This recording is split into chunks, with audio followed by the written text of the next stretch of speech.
ഉപതെരഞ്ഞെടുപ്പ് നടന്ന നിലമ്പൂരിലെ ജനവിധി അറിയാൻ ഇനി മിനിറ്റുകളുടെ കാത്തിരിപ്പ് മാത്രം. വോട്ടെണ്ണൽ 8 മണിക്ക് ആരംഭിക്കും. 4 ടേബിളുകളിലായി തപാൽ വോട്ടുകളാണ് ആദ്യം എണ്ണുക. 8:10 വോട്ടിംഗ് യന്ത്രത്തിലെ വോട്ടുകളും എണ്ണിത്തുടങ്ങും. 14 ടേബിളുകളിലായി 263 പോളിംഗ് ബൂത്തുകളിലെ വോട്ടുകൾ 19 റൗണ്ടുകളായി എണ്ണും. 8:15 ആകുമ്പോഴേക്കും ഒരുപക്ഷെ ആദ്യ ഫല സൂചനകൾ പുറത്തുവരും. വോട്ടെണ്ണലിനോടനുബന്ധിച്ച് നിലമ്പൂരിൽ കനത്ത സുരക്ഷയാണ് ഒരുക്കിയിരിക്കുന്നത്. ഡി ബിനോയ് ചേരുന്നു. ഡി ബിനോയ്, ഇന്നത്തെ ഈ പ്രഭാതത്തിലേക്ക് എല്ലാ രാഷ്ട്രീയ മുന്നണികളും ഉണർന്നെഴുന്നേറ്റിരിക്കുന്നത് വലിയ പ്രതീക്ഷകളോടുകൂടിയും ഭാവിയിൽ നടക്കാനിരിക്കുന്ന തദ്ദേശ നിയമസഭാ തെരഞ്ഞെടുപ്പുകളിലേക്കുള്ള ഏറ്റവും വലിയ അനുഭവ സമ്പത്ത് ഇന്ന് ലഭിക്കും എന്നുള്ള പ്രതീക്ഷയിലുമായിരിക്കുമല്ലോ. ഏതൊക്കെ രീതിയിലാണ് ഇന്നത്തെ ഈ വോട്ടെണ്ണൽ പ്രക്രിയ ആരംഭിക്കുകയും തുടരുകയും ചെയ്യുക? Good morning. ഇപ്പോൾ അവസാനമായി പോസ്റ്റൽ ബാലറ്റുകളുടെ കണക്ക് നമുക്ക് ലഭ്യമായിരിക്കുന്നു. 1403 പോസ്റ്റൽ ബാലറ്റുകളാണ് എണ്ണാനുള്ളത്. ആ 1403 പോസ്റ്റൽ ബാലറ്റുകളുടെ വിവരം ജില്ലാ കളക്ടർ അറിയിച്ചിട്ടുണ്ട്. മൊത്തം 19 റൗണ്ടുകളിലായി നടക്കുന്ന വോട്ടെണ്ണലിൽ അതിൽ 4 റൗണ്ടുകൾ പോസ്റ്റൽ ബാലറ്റുകൾക്ക് വേണ്ടിയാണ്. ആദ്യ ഫലസൂചന ഏകദേശം 7:40-നും 8 മണിക്കും ഇടയിൽ കിട്ടുമെന്നുള്ള വിവരങ്ങൾ കൂടി പുറത്തു വരുന്നു. കാരണം വളരെ വേഗത്തിൽ വോട്ടെണ്ണൽ പൂർത്തിയാക്കുന്നതിന് വേണ്ടിയുള്ള ക്രമീകരണങ്ങളാണ് ഏർപ്പെടുത്തിയിരിക്കുന്നതാണ് ഇപ്പോൾ നമുക്ക് അവിടുത്തെ വരണാധികാരിയായ ജില്ലാ കളക്ടറുടെ പത്രക്കുറിപ്പിൽ നിന്നും അറിയാൻ കഴിയുന്നത്. ആദ്യം എണ്ണുക വഴിക്കടവ് പഞ്ചായത്തിലെ വോട്ടുകളാണ്. ഏകദേശം അവിടെ 29,000 വോട്ടുകളാണ് വഴിക്കടവ് പഞ്ചായത്തിൽ പോൾ ചെയ്തിട്ടുള്ളത്. 46 ബൂത്തുകളുള്ള വഴിക്കടവ് പഞ്ചായത്ത് എല്ലാവരും വളരെ ശ്രദ്ധയോടുകൂടി വീക്ഷിക്കുന്ന വഴിക്കടവ് പഞ്ചായത്തിലെ ഫലമാണ്. കാരണം UDFൻ്റെ പ്രതീക്ഷയും വഴിക്കടവ് പഞ്ചായത്തിൽ നിന്നുള്ള ഒരു ഫലസൂചനകളാണ്.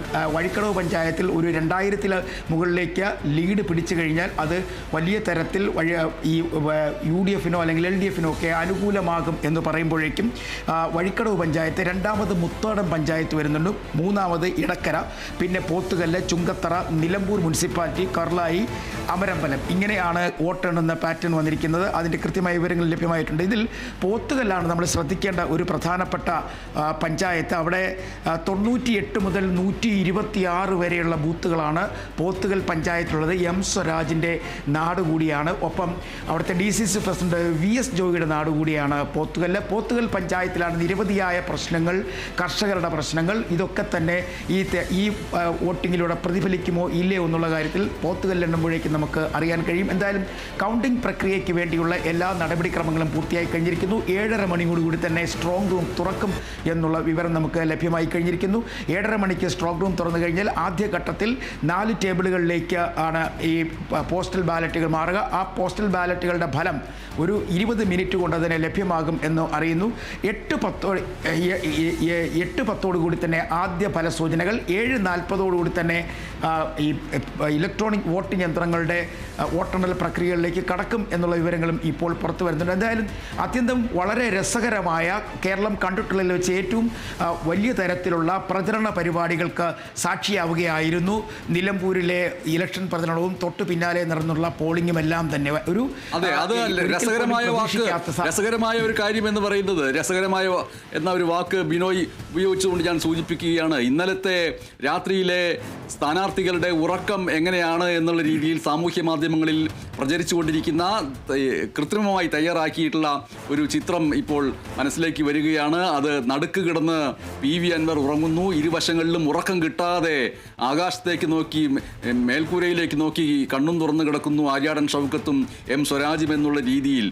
കൂർക്കം വലിച്ച് PV അൻവറിന് ഉറങ്ങാൻ കഴിയുന്നു എന്നുള്ളത് ആത്മവിശ്വാസം കൊണ്ടാണോ, ഒന്നും സംഭവിക്കില്ല എന്നുള്ളത് തിരിച്ചറിവ് കൊണ്ടാണോ എന്നുള്ള രീതിയിലുള്ള ചിത്രവും പടരുന്നുണ്ട്. എന്തായാലും ഇന്നത്തെ ഈ പ്രഭാതത്തിൽ വോട്ടെണ്ണൽ ആരംഭിക്കുമ്പോൾ ആ വോട്ടെണ്ണൽ കഴിഞ്ഞ് വരുന്ന ജനവിധി ഏതെങ്കിലും തരത്തിൽ തദ്ദേശ നിയമസഭാ തെരഞ്ഞെടുപ്പുകളെയൊക്കെ ബാധിക്കുകയോ അതിൽ പ്രതിഫലിക്കുകയോ ചെയ്യുമോ ഇല്ലയോ എന്നുള്ളത് പ്രധാനപ്പെട്ട കാര്യമാണ്. ഇന്ന് ജയിച്ചു വരുന്ന സ്ഥാനാർത്ഥിയെ സംബന്ധിച്ചിട്ട് നിയമസഭയുടെ കാലാവധി അവസാനിക്കാനായിട്ട് ആകെ 10 മാസം മാത്രമേ ബാക്കിയുള്ളൂ. ആ 10 മാസമായിരിക്കും MLA ആയിട്ട് തുടരാൻ കഴിയുക ആ ജയിക്കുന്ന വ്യക്തിയെ സംബന്ധിച്ചിട്ട്. പക്ഷേ അതിലുപരിയായിട്ട് ഈ ഒരു തെരഞ്ഞെടുപ്പിലേക്ക് കാരണമായ യാഥാർത്ഥ്യങ്ങൾ, അത് ഉന്നയിച്ച പ്രശ്നങ്ങൾ, അതൊക്കെ വലിയ രീതിയിൽ ചർച്ച ചെയ്യപ്പെടും എന്ന് മാത്രമല്ല ഭാവിയിൽ നടക്കാനിരിക്കുന്ന 2 തെരഞ്ഞെടുപ്പുകളിലേക്കും ഏത് രീതിയിൽ നമ്മുടെ മുന്നണികൾ തയ്യാറാവേണ്ടതുണ്ട് എന്നുള്ള സൂചനകളിലേക്ക് പോവുകയും ചെയ്യും. നമ്മൾക്ക് ഈ നിലമ്പൂരിലെ സ്ഥാനാർത്ഥികൾ ഏത് രീതിയിലാണ് നമ്മുടെ മുന്നിലേക്ക് വന്നത് എന്നൊന്ന് നോക്കേണ്ടതുണ്ട്. DMK-യിലേക്ക് ചേരുന്നതിന് വേണ്ടി ശ്രമിക്കുന്നു. നടക്കാതെ വന്നതോടുകൂടി ഇന്ത്യ മുന്നണിയുടെ ഭാഗമായിട്ടുള്ള തൃണമൂൽ കോൺഗ്രസിൽ കയറിക്കൂടാൻ ശ്രമിക്കുന്നു PV അൻവർ. അങ്ങനെ അതിനുശേഷം UDF പ്രവേശനത്തിന് ശ്രമിക്കുന്നു.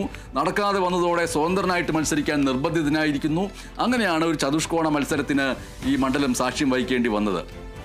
മണ്ഡലം ദീർഘകാലം കൈവശം വെച്ച ആര്യാടൻ മുഹമ്മദിന്റെ മകനായിട്ടുള്ള ആര്യാടൻ ഷൗക്കത്താണ് UDF-ന്റെ സ്ഥാനാർത്ഥി. പാർട്ടിയിലെ യുവനേതാവ് എന്ന് പറയുന്ന വലിയ ഒരു പ്രതീക്ഷാകരമായിട്ടുള്ള ഒരു പ്രതിച്ഛായയുണ്ട്. ഒപ്പം തന്നെ മുൻ MLA ആയിട്ടുള്ള M സ്വരാജാണ് LDF-ന് വേണ്ടി പോരിനിറങ്ങിയിരിക്കുന്നത്. NDA-ക്ക് വേണ്ടി അഭിഭാഷകനും നാട്ടുകാരനുമായ മോഹൻ ജോർജ് ഉണ്ട്. മുഖ്യമന്ത്രിയും പ്രിയങ്ക ഗാന്ധിയും രാജീവ് ചന്ദ്രശേഖറും ഒക്കെ പ്രചാരണത്തിനെത്തുകയുണ്ടായി. സർക്കാരിൻ്റെ നേട്ടങ്ങൾ, കേന്ദ്ര അവഗണന, UDF-ന് ജമാഅത്തെ ഇസ്ലാമി പിന്തുണ പ്രഖ്യാപിച്ചതൊക്കെ LDF-ന്റെ പ്രചാരണ വിഷയങ്ങളായിട്ട് മാറി. സർക്കാരിൻ്റെ ജനദ്രോഹ നടപടികൾ, അതേപോലെ തന്നെ RSS അന്തർധാര, മലയോര മേഖലയിലെ വന്യജീവി ആക്രമണം, UDF അതെല്ലാം പ്രചാരണ വിഷയമാക്കി. LDF-നെയും UDF-നെയും ഒരുപോലെ കടന്നാക്രമിച്ചായിരുന്നു NDA-യുടെ പ്രചാരണം എന്ന് പറയുന്നത്. സർക്കാരിനെയും മുഖ്യമന്ത്രിയെയും കടന്നാക്രമിച്ചുകൊണ്ട് അൻവറും വളരെയധികം ശക്തമായിട്ടുള്ള പ്രചാരണം നടത്തി. UD സ്ഥാനാർത്ഥി ഷൗക്കത്തിനെതിരെയും തോക്ക് തിരിച്ചതോടുകൂടി അവസാന നിമിഷം ആരോപണ പ്രത്യാരോപണങ്ങളുടെ കുത്തൊഴുക്കായിരുന്നു പ്രചാരണത്തിൻ്റെ അവസാന ദിനം എന്ന് പറയുന്നത്. ഈ ഒരു പ്രചാരണവും അതിലേക്ക് നയിച്ച കാര്യങ്ങളും സൂചിപ്പിക്കാൻ വേണ്ടിയായിരുന്നു ബിനോയ് ശ്രമിച്ചത്. ബിനോയ്, തീർച്ചയായും. അതായത് കേരള രാഷ്ട്രീയത്തിൽ ഒരുപാട് ഉപതെരഞ്ഞെടുപ്പുകൾ, തൃക്കാക്കര കണ്ടു, പാലക്കാട് കണ്ടു, ചേലക്കര കണ്ടു. പക്ഷേ അതിൽ നിന്നൊക്കെ വ്യത്യസ്തമായിട്ടുള്ളൊരു ഉപതെരഞ്ഞെടുപ്പായിരുന്നു നിലമ്പൂരിൽ നടന്നതെന്ന് വേണമെങ്കിൽ നമുക്ക് പറയാൻ കഴിയും. കാരണം ഈ PV അൻവർ തന്നെ ക്ഷണിച്ചു വരുത്തിയ ഒരു ഉപതെരഞ്ഞെടുപ്പിലേക്കാണ് കേരളം നീങ്ങിയത്, നിലമ്പൂര് നീങ്ങിയതെന്ന് പറയേണ്ടി വരും. കാരണം അത്തരത്തിലൊരു രാഷ്ട്രീയപരമായ ഒരു പ്രതിസന്ധി ഒന്നുമില്ലാത്ത ഒരു സാഹചര്യത്തിൽ സർക്കാരിനെതിരെ വലിയ തരത്തിലുള്ള ആരോപണങ്ങൾ ഉന്നയിച്ചുകൊണ്ട്, മുഖ്യമന്ത്രിക്കെതിരെ വലിയ തരത്തിലുള്ള ആരോപണങ്ങൾ ഉന്നയിച്ചുകൊണ്ട് രംഗത്തെത്തുന്നു. ഒപ്പം ആഭ്യന്തര വകുപ്പിനെതിരെ ആരോപണങ്ങൾ ഉന്നയിക്കുന്നു. പിടിച്ചു നിൽക്കാൻ കഴിയാത്ത ഒരു സാഹചര്യം വന്നപ്പോഴേക്കും PV അൻവർ തന്നെ രാജിവെക്കുന്നു. ആ രാജിവെച്ചപ്പോഴും അതിനുശേഷമുള്ള കുറേ മാസങ്ങൾ, ഒരു 4 മാസത്തോളം ചർച്ചകളും വാദങ്ങളും വാദപ്രതിവാദങ്ങളും ഒക്കെ ആയിട്ട് PV അൻവർ മുന്നോട്ട് പോകുമ്പോഴും എല്ലാവരും പ്രതീക്ഷിച്ചിരുന്നത് അൻവർ UDF-നൊപ്പം ചേരും എന്നുള്ള വലിയ പ്രതീക്ഷയുണ്ടായിരുന്നു. എന്നാൽ അതൊന്നും സംഭവിച്ചില്ല. അവസാന നിമിഷം, അതായത് സ്ഥാനാർത്ഥി നിർണ്ണയവും കഴിഞ്ഞ ഒരു 4 ദിവസം വരെ അൻവർ വാദപ്രതിവാദങ്ങൾ തുടർന്നുകൊണ്ടേയിരുന്നു. പക്ഷേ UDF അവരുടെ നിലപാട് ശക്തമായി തുടർന്നതുകൊണ്ട് തന്നെ സ്വന്തമായി മത്സരിക്കേണ്ട ഒരു സാഹചര്യം തൃണമൂൽ കോൺഗ്രസിലേക്ക് പോകുന്നു. തൃണമൂൽ കോൺഗ്രസിൻ്റെ ചിഹ്നം പോലും കിട്ടില്ല. അതായത് സ്ഥാനാർത്ഥി ആയി നാമനിർദ്ദേശ പത്രിക കൊടുത്തപ്പോഴേക്കും അതിലും തെറ്റുപറ്റി പിന്നീട് അൻവർ സ്വതന്ത്രമായി മത്സരിക്കുന്ന ഒരു തരത്തിലേക്ക് ഒരു സാഹചര്യം ഉണ്ടാകുന്നു. ആ സാഹചര്യത്തിലാണ് അവിടെ മുഖ്യമന്ത്രി എത്തുമ്പോഴേക്കും മുഖ്യമന്ത്രിയുടെ പ്രസംഗങ്ങൾ മുഴുവൻ നമ്മൾ ശ്രദ്ധിച്ചാൽ മനസ്സിലാകും അൻവറിനെതിരെ വലിയ തരത്തിലുള്ള ഒരു കടന്നാക്രമണം. അതേസമയം UDF-നെതിരെ ഒരു കടന്നാക്രമണം നടത്തിയിട്ടില്ല. അൻവറിനെതിരെയുള്ള ശക്തമായ കടന്നാക്രമണം. ഒപ്പം സംസ്ഥാനത്തെ കഴിഞ്ഞ 4 വർഷം മൊത്തം പറയുമ്പോൾ 9 വർഷത്തിനിടയ്ക്കുണ്ടായിരുന്ന വികസന പ്രവർത്തനങ്ങളും നവകേരള വികസനവും ഒക്കെ ആയിട്ടായിരുന്നു മുഖ്യമന്ത്രി പറഞ്ഞുപോയത്. കാരണം വികസനത്തിനൊരു വോട്ട്, അതായിരുന്നു LDF-ന്റെ മുദ്രാവാക്യം. അത്തരത്തിൽ വികസന പ്രവർത്തനങ്ങൾ മുൻനിർത്തി മുഖ്യമന്ത്രി വോട്ട് തേടുമ്പോഴും അൻവറിനെ വലിയ തരത്തിൽ കടന്നാക്രമിക്കുന്നത് കണ്ടിരുന്നു. വഞ്ചകനാണെന്ന് പറഞ്ഞിരുന്നു. അത്തരത്തിലൊക്കെ വലിയ തരത്തിലുള്ള പ്രചാരണം നടക്കുമ്പോഴും നമ്മൾ മനസ്സിലാക്കേണ്ട ഒരു കാര്യം, ഒരു തെരഞ്ഞെടുപ്പിൽ പോലും ഈ ആളെ കൂട്ടിയുള്ള ഒരു പ്രചരണ പരിപാടി UDF തുടക്കം മുതൽ തന്നെ പരമാവധി ആളുകളെ ഒപ്പം നിർത്തിക്കൊണ്ട് പ്രവർത്തകരെ സംഘടിപ്പിച്ച് നിർത്തിക്കൊണ്ടുള്ള ഒരു പ്രചരണ രീതിയായിരുന്നു നിലമ്പൂരിൽ നമ്മൾ കണ്ടത്. LDF-ഉം അത്തരത്തിലായിരുന്നു. അങ്ങനെ പ്രചരണത്തിൽ ഒരു മുന്നണി പോലും പിന്നോട്ട് പോകാതെ അവരുടെ പരമാവധി ആൾബലം വർദ്ധിപ്പിച്ചുകൊണ്ട് മുന്നോട്ട് പോയ ഒരു രീതിയായിരുന്നു അവിടെ കണ്ടത്. അത് കൊട്ടിക്കലാശത്തിനുമൊക്കെ നമ്മൾ കണ്ടു. കൊട്ടിക്കലാശത്തിന് മുമ്പുള്ള ദിവസങ്ങളിൽ നമ്മൾ കണ്ടു. അങ്ങനെ വലിയ തരത്തിലുള്ള പ്രചരണ പരിപാടികൾ നടത്തിയിരുന്നു. പക്ഷേ ഫലം എങ്ങനെയാകും എന്നുള്ളതാണ് എല്ലാവരുടെയും ആകാംക്ഷ. അതെ, പ്രചാരണത്തിൽ ആരും പിന്നോട്ട് പോയില്ല എന്ന് പറയുമ്പോൾ ആരും പിന്നാലെ വന്നവർക്ക് സൈഡ് കൊടുക്കുന്നതിന് വേണ്ടി വണ്ടി ഒതുക്കി കൊടുത്തില്ല. അവരുടെ പ്രചാരണം മുന്നോട്ട് പോയിക്കൊണ്ടിരിക്കുന്നു. ജയിക്കുമോ ഇല്ലയോ എന്നുള്ളതിനുപരിയായിട്ട് ഈ പറയുന്ന PV അൻവറിനാകട്ടെ, അല്ലെങ്കിൽ NDA-യുടെ സ്ഥാനാർത്ഥി അഡ്വക്കേറ്റ് മോഹൻ ജോർജിനാകട്ടെ, SDP-യുടെ സ്ഥാനാർത്ഥിക്കാകട്ടെ, എല്ലാവർക്കും അവർക്ക് എത്ര വോട്ട് കിട്ടിയെന്ന് തെളിയിക്കേണ്ടതുണ്ട്. അടുത്ത തദ്ദേശ തെരഞ്ഞെടുപ്പിൽ, നിയമസഭാ തെരഞ്ഞെടുപ്പിൽ ബാർഗെയിനിങ് ആയിട്ടുള്ള കാൻഡിഡേറ്റ്സ് ആവുന്നതിനും മുന്നണികളായിട്ട് മാറുന്നതിനും ഒക്കെ വേണ്ടിയിട്ടുള്ള ശ്രമങ്ങളുടെ ഭാഗമായിട്ട് ഇപ്പോൾ ബിനോയ് സൂചിപ്പിച്ചതുപോലെ പ്രചാരണ രംഗത്ത് ഒരാളും വിട്ടുകൊടുത്തില്ല.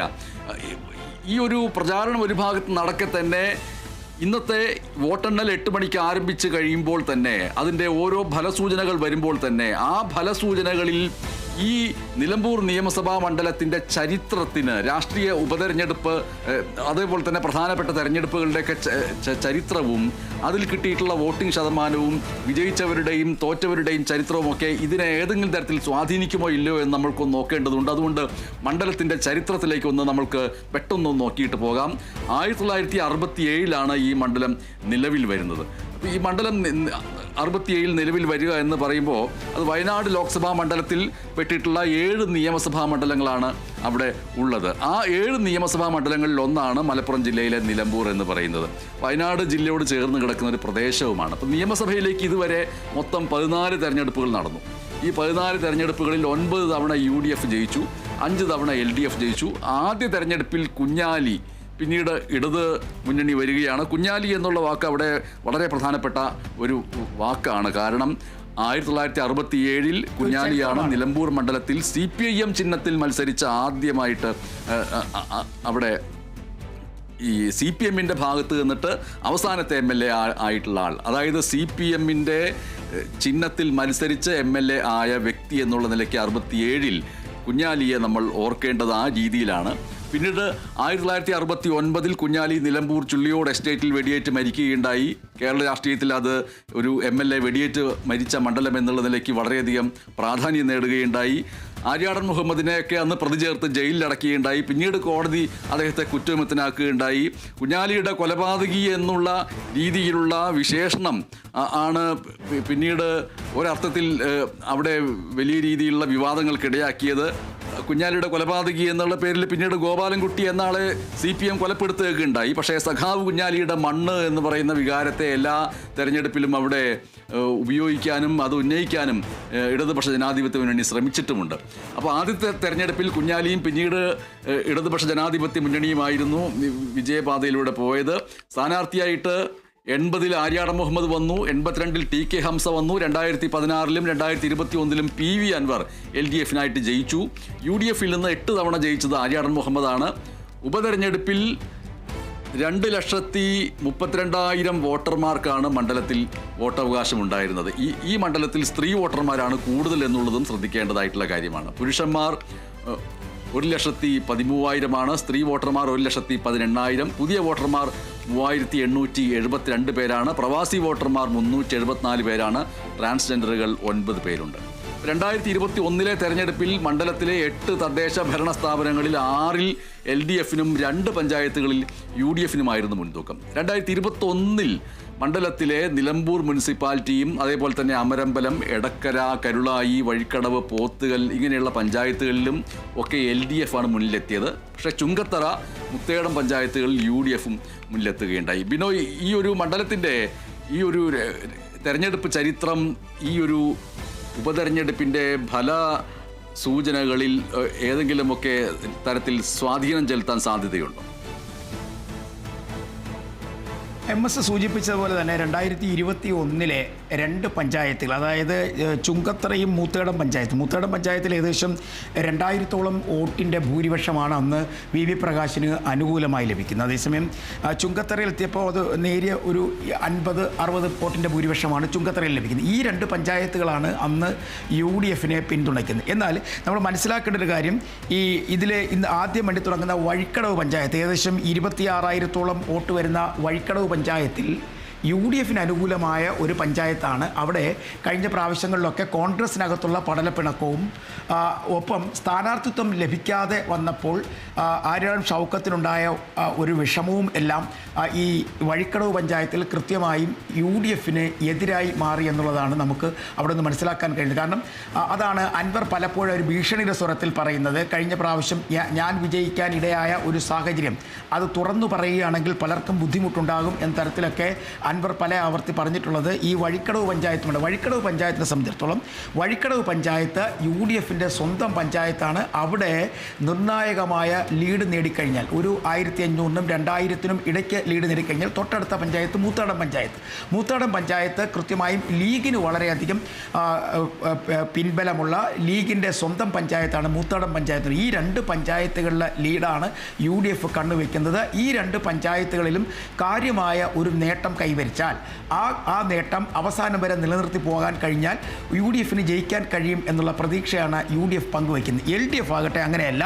നിലമ്പൂർ നഗരസഭ അവർക്ക് കുറച്ച് മേൽക്കൈയുള്ള ഒരു നഗരസഭയാണെന്നാണ് അവർ വാദിക്കുന്നത്. നിലമ്പൂർ നഗരസഭയിൽ കഴിഞ്ഞ പ്രാവശ്യം കാര്യമായ തരത്തിൽ അവർക്ക് വോട്ട് നേടാൻ കഴിഞ്ഞിരിക്കുന്നു. ഏകദേശം 2000-ഓളം വോട്ടിൻ്റെ വ്യത്യാസം UDFും LDFും തമ്മിൽ നിലമ്പൂർ നഗരസഭയിലുണ്ടായിരുന്നു. ആ 2000 വോട്ടിൻ്റെ വ്യത്യാസം മറ്റു പഞ്ചായത്തുകളിൽ നിന്നൂടെ കിട്ടിക്കഴിയുമ്പോൾ, അതായത് ബാക്കിയുള്ള പഞ്ചായത്തുകളിൽ നിന്നും ഒരു ചെറിയ അളവിൽ ഒരു നേരിയ ഭൂരിപക്ഷം കിട്ടുകയാണെന്നുണ്ടെങ്കിൽ വിജയിക്കാൻ കഴിയും എന്നുള്ള പ്രതീക്ഷ LDF പങ്കുവയ്ക്കുന്നതാണ്. 7000 മുതൽ 10000 വരെ വോട്ടിൻ്റെ ഭൂരിപക്ഷത്തിൽ ജയിക്കുമെന്ന് LDF പറയുന്നത്. ഇവിടുത്തെ നേരത്തെ MS സൂചിപ്പിച്ചതുപോലെ തന്നെ 1967 രൂപം കൊണ്ട നിയമസഭാ മണ്ഡലം, അതിനുശേഷം 8 പ്രാവശ്യത്തോളം ആര്യാടൻ മുഹമ്മദ് MLA അല്ലെങ്കിൽ ജനപ്രതിനിധി ആയിരുന്നൊരു മണ്ഡലം, ഒപ്പം നിലമ്പൂരിൽ കൃത്യമായ മുനിസിപ്പാലിറ്റിയിൽ കൃത്യമായ സാന്നിധ്യം കൊണ്ട് വരവറിയിച്ച ആര്യാടൻ ഷൗക്കത്തിൻ്റെ മണ്ഡലം. ഇതൊക്കെ നമ്മളിങ്ങനെ പറഞ്ഞു പോകുമ്പോഴും ഒരു കാര്യം ഉറപ്പാണ്, നിലവിലെ രാഷ്ട്രീയം ഇവിടെ എന്തുമാത്രം ചർച്ച ചെയ്യപ്പെട്ടു എന്നുള്ളതാണ് നമ്മൾ മനസ്സിലാക്കേണ്ടത്. സംസ്ഥാനത്തെ നിലവിലെ രാഷ്ട്രീയം കൃത്യമായും ഈ ഉപതെരഞ്ഞെടുപ്പിൽ ചർച്ച ചെയ്യപ്പെട്ടു എന്നതിൻ്റെ തെളിവ് തന്നെയായിരുന്നു ഈ ആൾക്കൂട്ടവും, ഒപ്പം ഇത്രയധികം വലിയ തരത്തിലുള്ള പ്രചാരണ രീതികളിലേക്കും കടന്നു പോകാൻ. അതിൽ നിലവിലെ രാഷ്ട്രീയം ചർച്ച ചെയ്യപ്പെട്ടു എന്ന് പറയുമ്പോൾ അതിൽ ഏറ്റവും പ്രധാനപ്പെട്ട കാര്യം എന്തുകൊണ്ട് ഈ ഉപതെരഞ്ഞെടുപ്പ് സംഭവിച്ചു എന്നുള്ളതിൻ്റെ ഒറ്റ ഉത്തരം അത് PV അൻവറിൻ്റെ രാജിയാണ്. PV അൻവർ എന്തിന് രാജിവെച്ചു എന്നുള്ളതിൻ്റെ ഉത്തരം എന്ന് പറയുന്നത്, PV അൻവർ ഏത് മുന്നണിയുടെ ഭാഗമായിട്ട് നിന്ന് MLA ആയി തുടർന്നോ ആ മുന്നണിയുടെ അധികാരത്തിൽ നടന്നുകൊണ്ടിരിക്കുന്നുവെന്ന് പറയപ്പെടുന്ന ചില അനീതികളെയും ക്രമക്കേടുകളെയും കുറിച്ച് സൂചിപ്പിച്ചുകൊണ്ട് എനിക്ക് ഇതിൽ തുടരാൻ കഴിയില്ല എന്ന് സൂചിപ്പിച്ചുകൊണ്ടാണ് രാജിവെക്കുന്നത്. അപ്പോൾ CPIMൻ്റെ പിന്തുണയോട് കൂടിയിട്ട് സ്വതന്ത്രനായിട്ട് ജയിച്ച PV അൻവർ രാജിവെച്ചതാണ് ഈ ഉപതെരഞ്ഞെടുപ്പിൻ്റെ കാരണമായിട്ടുള്ളത്. അപ്പോൾ ഇടതുപക്ഷ സ്വതന്ത്രനായിട്ട് 2 വട്ടം സഭയിലെത്തിയിട്ടുള്ള അൻവർ രാജിവെച്ചതിലൂടെ ഉയർത്തപ്പെട്ട പ്രശ്നങ്ങൾ, അത് ആണ് ആത്യന്തികമായിട്ട് ഈ ഉപതെരഞ്ഞെടുപ്പിൻ്റെ പ്രാഥമിക ഘട്ടത്തിലും ഒപ്പം തന്നെ അത് വോട്ട് എണ്ണുന്ന ദിവസം വരെയും പ്രധാനപ്പെട്ട ചർച്ചാ വിഷയമായിട്ട് നിന്ന ഒന്ന് എന്ന് പറയുന്നത് അത് തന്നെയാണ്. അപ്പോൾ MLA എന്നുള്ള നിലയിൽ തൻ്റെ മണ്ഡലത്തിലെ ആവശ്യങ്ങൾ നിറവേറ്റാനായിട്ട് അന്നത്തെ മുഖ്യമന്ത്രിയുടെ രാഷ്ട്രീയകാര്യ സെക്രട്ടറി ആയിട്ടുള്ള P ശശി തടസ്സം നിൽക്കുന്നു, പോലീസ് സംവിധാനത്തെ ദുരുപയോഗം ചെയ്യുന്നു, ഇങ്ങനെയൊക്കെയുള്ള കാര്യങ്ങൾ സൂചിപ്പിച്ചുകൊണ്ട് ജനുവരി 13-ാം തീയതി രാജിവെക്കുന്നു. ഒപ്പം തന്നെ CPIMും ഇടതുപക്ഷവുമായിട്ടുള്ള ബന്ധം പൂർണ്ണമായിട്ട് അവസാനിപ്പിക്കുന്നു എന്ന് പറയുകയും ചെയ്യുന്നു. അവിടെ മുതലാണ് രാഷ്ട്രീയമായിട്ട് ഈ ഉപതെരഞ്ഞെടുപ്പിൻ്റെ പ്രസക്തി. കേവലം ഒരു ഉപതെരഞ്ഞെടുപ്പ് ഉണ്ടാക്കുന്നു, ജനങ്ങളുടെ നികുതി പണം നഷ്ടപ്പെടുത്തുന്ന രീതിയിലേക്ക് ഒരു ഉപതെരഞ്ഞെടുപ്പ് അടിച്ചേൽപ്പിക്കുന്നു എന്നൊക്കെ വേണമെങ്കിൽ പറയാമായിരുന്നുവെങ്കിൽ തന്നെയും നിലവിൽ അധികാരത്തിലിരിക്കുന്ന ഒരു മുന്നണിയിൽ നിന്ന് ഒരു MLA രാജിവെക്കുകയും ആ അധികാര വ്യവസ്ഥയിലെ ചില ക്രമക്കേടുകളെക്കുറിച്ച് പരാതി സൂചിപ്പിക്കുകയും അത് ജനസമക്ഷം അവതരിപ്പിക്കുകയും ചെയ്തിട്ട് രാജിവെക്കുന്നു. അവിടെ നിന്നൊരു രാഷ്ട്രീയ പ്രശ്നമായിട്ട് ആ ഉപതെരഞ്ഞെടുപ്പ് മാറുന്നു. കേവലമായൊരു ഉപതെരഞ്ഞെടുപ്പല്ല എന്നുള്ള തോന്നലുണ്ടാക്കുന്നു. അതിനുശേഷം പിന്നീട് ഏതൊക്കെ രീതിയിലാണ് അത് വളർന്ന് വികസിച്ച് പന്തലിച്ചത് ഡി ബിനോയ്? അല്ല, ഇതിനകത്ത് നമ്മൾ മനസ്സിലാക്കിയത് അൻവറിനെ വല്ലാതെ ചൊടിപ്പിച്ചത് ആഭ്യന്തര വകുപ്പുമായി ബന്ധപ്പെട്ടുണ്ടായിരുന്ന പ്രശ്നങ്ങളാണ്. അതായത് ഒരിക്കൽ പോലും ഭരണപക്ഷത്തുള്ള ഒരു MLA ചെയ്യാൻ പാടില്ലാത്ത കാര്യങ്ങളാണ് അൻവർ ചെയ്തത്. കാരണം ആഭ്യന്തര വകുപ്പിൽ അവിടുത്തെ മലപ്പുറം SP-യുടെ വീടിന് മുന്നിൽ മഴയത്ത് കുടചൂടിയിരുന്ന് സമരം ചെയ്യുന്നു. അതായത് SP-യുടെ ഔദ്യോഗിക വസതിയിൽ നിന്നും മരം മുറിച്ച് വിറ്റു എന്നൊരു വലിയ ആരോപണം ഉന്നയിച്ചുകൊണ്ട് ഒരു MLA, ഒരു ഭരണപക്ഷ MLA നടത്തുന്ന പ്രതിഷേധം.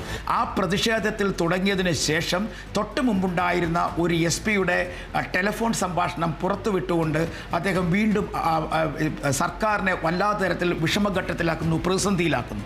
അങ്ങനെ ഓരോ ഘട്ടങ്ങളിലും പ്രതിസന്ധിയിലാക്കി മുന്നോട്ട് പോയിക്കൊണ്ടിരുന്ന ഒരു അൻവറിനെ നമ്മൾ 2024 കണ്ടതാണ്. ആ സമയത്തൊക്കെ അൻവർ വലിയ തരത്തിൽ സർക്കാരിനെ വല്ലാതെ പ്രതിക്കൂട്ടിലാക്കുന്ന തരത്തിൽ നീക്കം. ഒപ്പം അൻവർ വാദിച്ചൊരു കാര്യം നമ്മൾ മനസ്സിലാക്കേണ്ടത് സ്വർണ്ണക്കടത്തുമായി ബന്ധപ്പെട്ട കാര്യങ്ങളായിരുന്നു. സ്വർണ്ണക്കടത്തിൽ നിരപരാധികൾ ശിക്ഷിക്കപ്പെടുന്നു എന്ന തരത്തിൽ, അത് കൊടുവള്ളി കേന്ദ്രീകരിച്ച് നടക്കുന്ന സ്വർണ്ണക്കടത്തുമായി ബന്ധപ്പെട്ട് ശിക്ഷിക്കപ്പെടുന്നവരിൽ അല്ലെങ്കിൽ പോലീസ് വേട്ടയാടപ്പെടുന്നത് നിരപരാധികളാണ്. അതിൻ്റെ പിന്നിൽ ഒരു ആഭ്യന്തര വകുപ്പിൻ്റെ അതിയായ ബന്ധമുണ്ട്. അതിൻ്റെ പിന്നിൽ ADGP MR അജിത് കുമാറിനെ പിടിക്കുന്നു.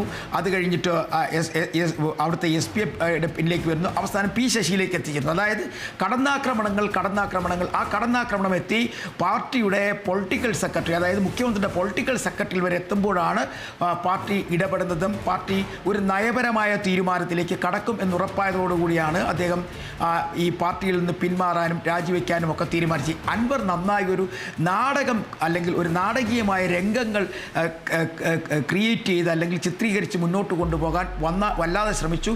പക്ഷേ അവിടെ LDF അല്ലെങ്കിൽ CPM എന്ന് പറയുന്ന രാഷ്ട്രീയ പാർട്ടി ആയതുകൊണ്ട് മാത്രമാണ് കൃത്യമായി പിടിച്ചു നിന്ന് പോകാൻ, അല്ലെങ്കിൽ അതിൻ്റെ കേഡർ സ്വഭാവം കൊണ്ട് മാത്രമാണ് പിടിച്ചു നിന്ന് പോകാൻ കഴിയുന്നത്. മറ്റൊരു രാഷ്ട്രീയ പാർട്ടി ആയിരുന്നെങ്കിൽ അത് പിടിച്ചു നിൽക്കാൻ കഴിയത്തില്ലായിരുന്നു. വലിയ തരത്തിലുള്ള അലയൊലികൾ ഉണ്ടാകുമായിരുന്നു, പ്രതിസന്ധികൾ ഉണ്ടാകുമായിരുന്നു. അവിടെയാണ് മുഖ്യമന്ത്രിയെയും പാർട്ടി സംസ്ഥാന സെക്രട്ടറിയൊക്കെ നമ്മൾ അതിൻ്റെ ഒരു നിലവാരത്തിലേക്ക് നമ്മൾ കാണേണ്ടത്. അൻവർ ചോദിച്ചു വാങ്ങിച്ച അല്ലെങ്കിൽ അൻവർ സ്വയം കൊണ്ടുവന്ന ഒരു തെരഞ്ഞെടുപ്പിലേക്ക് പോകുമ്പോൾ ഈ സംസ്ഥാനത്തെ രാഷ്ട്രീയം വലിയ രീതിയിൽ ചർച്ച ചെയ്യപ്പെട്ടു എന്ന് തന്നെ നമുക്ക് പറയേണ്ടി വരും. പിന്നെ നേരത്തെ സൂചിപ്പിച്ചതുപോലെ തന്നെ ഈ 8 പ്രാവശ്യമാണ് ആര്യാടൻ അവിടെ നിന്ന് MLA ആയി വരുന്നതെങ്കിൽ പോലും ഒരു പ്രാവശ്യം അദ്ദേഹം മന്ത്രിയാവുകയും ചെയ്തു. അത്തരത്തിൽ ആര്യാടൻ മന്ത്രിയായതും ആര്യാടൻ്റെ വിജയവും ഒക്കെ പറഞ്ഞ് തൊട്ടു പിന്നാലെ 2016 ആര്യാടൻ ഷൗക്കത്ത് വന്നപ്പോൾ അൻവറിനോടൊപ്പം പിടിച്ചു നിൽക്കാൻ കഴിഞ്ഞില്ല. അവിടെ അൻവറിന് പരാജയം ഏറ്റുവാങ്ങേണ്ടി വന്നു. അതായത് ഇത്രയും 8 വർഷത്തെ ചരിത്രവും പാരമ്പര്യവും ഒക്കെ പറയുമ്പോഴും എന്തുകൊണ്ടാണ് ആര്യാടൻ മുഹമ്മദിന് ശേഷം മത്സരിക്കാനെത്തിയ ആര്യാടൻ ഷൗക്കത്തിന് അവിടെ വിജയിക്കാൻ കഴിയാതെ പോയത്? അവിടെയാണ് നമ്മൾ പറയുന്നത് ഒരിക്കൽ പോലും ഈ മണ്ഡലം അങ്ങനെ ഒരു രാഷ്ട്രീയ പാർട്ടിയുടെ കുത്തക എന്ന് നമുക്ക് പറയാൻ കഴിയില്ല. അതിന് വ്യക്തമായ രാഷ്ട്രീയമുണ്ടായിരുന്ന ഒരു മണ്ഡലമാണ്. അതാണ് അവകാശമില്ലാത്ത ഒരു മണ്ഡലം എന്നുള്ള നിലയ്ക്കാണ് നിലമ്പൂർ ഉപതെരഞ്ഞെടുപ്പ് ചരിത്രത്തിലാവട്ടെ അല്ലാത്ത പൊതു തെരഞ്ഞെടുപ്പിന്റെ ചരിത്രത്തിലാവട്ടെ അടയാളപ്പെടുത്തപ്പെട്ടിട്ടുള്ളത്. കൗണ്ടിംഗ് ഡെസ്കിൽ നിന്ന് KC ഉണ്ണികൃഷ്ണൻ ചേരുന്നു. സ്ട്രോങ് റൂം ഉടൻ തുറക്കുമോ? തീർച്ചയായും 7:30 തന്നെ, കൃത്യം 7:30 തന്നെ